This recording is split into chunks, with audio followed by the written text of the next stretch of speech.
എന്നാൽ നമുക്ക് നല്ലൊരു സാമ്പാർ റെഡിയാക്കി എടുക്കട്ടെ. അപ്പോൾ ചട്ടി ചൂടാക്കി എണ്ണ ഒഴിച്ച് ചൂടാകുമ്പോഴത്തേക്കും ചെറിയൊരളവിൽ ചെറിയ ജീരകവും ഉലുവയും കൂടി മൂപ്പിച്ചെടുത്തിട്ടുണ്ട്. പിന്നെ വെളുത്തുള്ളി ചതച്ച് ചേർത്ത് കൊടുത്ത് മൂപ്പിച്ചെടുത്തിട്ടുണ്ട്. ഇതിലേക്ക് ചെറിയ ഉള്ളിയും ഒരു സവാളയും ചേർത്ത് കൊടുത്തിട്ട് ഈ ഒരു രീതിയിൽ വാടി വരുന്ന സമയത്ത് നമുക്കൊരു തക്കാളി ചേർത്ത് മിക്സാക്കി എടുക്കാം.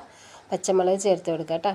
ഇനി പൊടികളായിട്ട് മഞ്ഞൾപ്പൊടി, മുളക് പൊടി, മല്ലിപ്പൊടി, സാമ്പാർ പൊടിയാണ് ചേർത്ത് കൊടുക്കുന്നത്. ആ ഒരു പൊടിയുടെ പച്ചമണം മാറുന്നത് വരെ നല്ലതുപോലെ ഒന്ന് മിക്സാക്കി എടുക്കുക.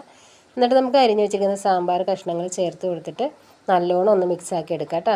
വെന്ത് കിട്ടുന്നതിന് വേണ്ടിയിട്ടുള്ള വെള്ളം ഒഴിച്ച് കൊടുക്കുക. ഉപ്പ് ചേർത്ത് കൊടുത്തിട്ട് മിക്സാക്കിയിട്ട് അടച്ച് വെച്ചിട്ട് വേവിച്ചെടുക്കുക. ഇനി സാമ്പാർ കഷ്ണങ്ങൾ വെന്ത് കഴിയുമ്പോഴത്തേക്ക് നമുക്ക് വേവിച്ച് വെച്ചിരിക്കണം പരിപ്പ് ചേർത്ത് കൊടുക്കുക. നല്ലോണം മിക്സാക്കി തിളയ്ക്കുമ്പോഴത്തേക്ക് നമുക്ക് കുറച്ച് പുളിവെള്ളം ചേർത്ത് കൊടുക്കുക കേട്ടോ. ഉപ്പ് ചേർത്ത് കൊടുത്തിട്ട് മിക്സാക്കി തിളപ്പിച്ചെടുക്കുക.